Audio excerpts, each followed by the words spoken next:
Sound পরিবেশন যেটা আপনারা শুনছেন Bose sound, thank you so much. এবং আজকে যে সাউন্ড ইঞ্জিনিয়ার আছে, দুপুর থেকে ওনার সঙ্গে অনেক গল্প মজা করেছি, একসঙ্গে হেসে গেলে কাজ করলাম। প্রদীপদার জন্য সবাই জোরে একবার হাততালি হোক। থ্যাংক ইউ দাদা, thank you so much. Light পরিবেশন কারা করছেন? Shen Electric, thank you so much Shen Electric. রাজাদা আছো নাকি এখানে? সরি, রানাদা আছো নাকি? আচ্ছা, থ্যাংক ইউ সো মাচ। তো প্রদীপদা এবং রানাদা, থ্যাংক ইউ সো মাচ। তোমাদের সঙ্গে আবারও দেখা হবে কোনো না কোনো জায়গায়। Thank you. একসঙ্গে অনেক কাজ করলাম, আনন্দ করলাম। এবং এলইডিতে যে কাজ করছেন যিনি, দীপকদা, অনেকক্ষণ ধরে দেখছি আমাদের ব্র্যান্ডের লোগো রয়েছে, এভি চালিয়েছেন। থ্যাংক ইউ দীপকদা। সবার জন্য একটা জোরে হাততালি হোক আমাদের এই দাদাদের জন্য। কারণ আমরা এই ফ্রন্টে রয়েছি ঠিকই, কিন্তু এই যে এত সুন্দর ব্যালেন্স, আওয়াজ, সবকিছু শুনছেন, এত সুন্দর সবকিছু যা দেখছেন, এগুলো হচ্ছে তাদের কাজ, ঠিক আছে? আমরা নিমিত্ত মাত্র। থ্যাংক ইউ সো মাচ দাদা, থ্যাংক ইউ। সবাই মিলে চলো আনন্দ করি।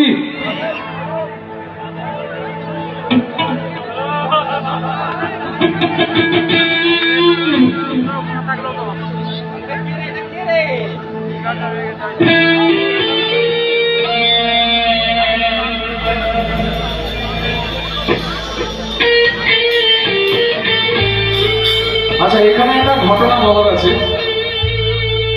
তো এই গানটি খেজুর গাছের হাড়ি বান্ধব মন, এই গানটা খুব একসঙ্গে খুব আনন্দ করা যায়। তো আচ্ছা রানাদা, আলোগুলো একটু যদি লাল করে দাও খুব ভালো হয়, ঠিক আছে? মানে একদম রেড কালার থাকবে। এই তো চলছে এইবার, ঠিক আছে, চলো জমে যাবে এবার। বলছি যে এই গানটির একটা ইতিহাস বলি। ইতিহাস বলতে কিছুই নয়, কারণ এই গানটার আমাদের কোনো অবদান নেই, গানটা অনেক পুরনো গান। কিন্তু এই গানটা যখন করি তখন একটা ফ্যাক্ট সেটা হচ্ছে, যখন খেজুরের রস আমরা অনেক খেত ছোটবেলায়, কি করতাম, এদের ওদিকে ছুটে ফুটে খেতাম। তো যখন একটু সন্ধ্যেবেলা হতো, আমরা একসঙ্গে বেরোতাম এবং একসঙ্গে বন্ধুরা মিলে খেজুরের রস খেতাম, যেটা হয় আর কি অল্প বয়সে আমাদের সময়। তখন তো এত ফোন এত কিছু ছিল না, সবসময় বাইরেই থাকতাম।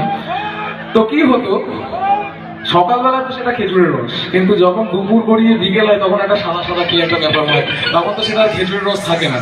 তো যাই হোক, ভুলবশত হোক, একসঙ্গে মিষ্টি মিষ্টি লাগছিল, এক গাদা খেয়ে নিয়েছে, মানে পুরো হাড়ি সমেত। খাওয়ার পরে কি হয়েছে, বাড়ি আসা অব্দি কি ঘটনা ঘটেছে সেটা এখন এক করবো সবাই, কিন্তু সবাই আনন্দ করবো একসঙ্গে, তাই তো?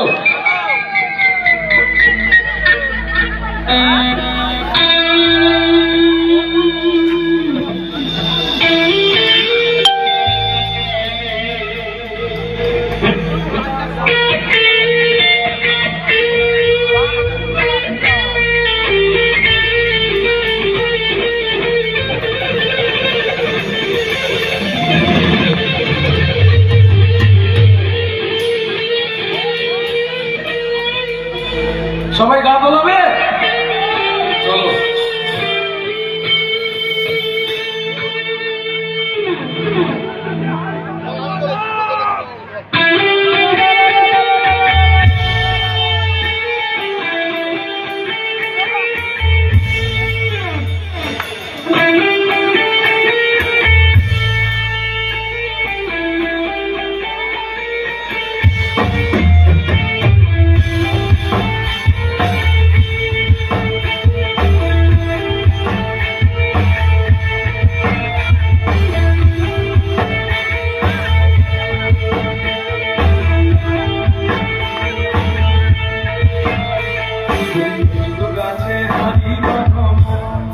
মনরে গাছে হারি বাঁধো,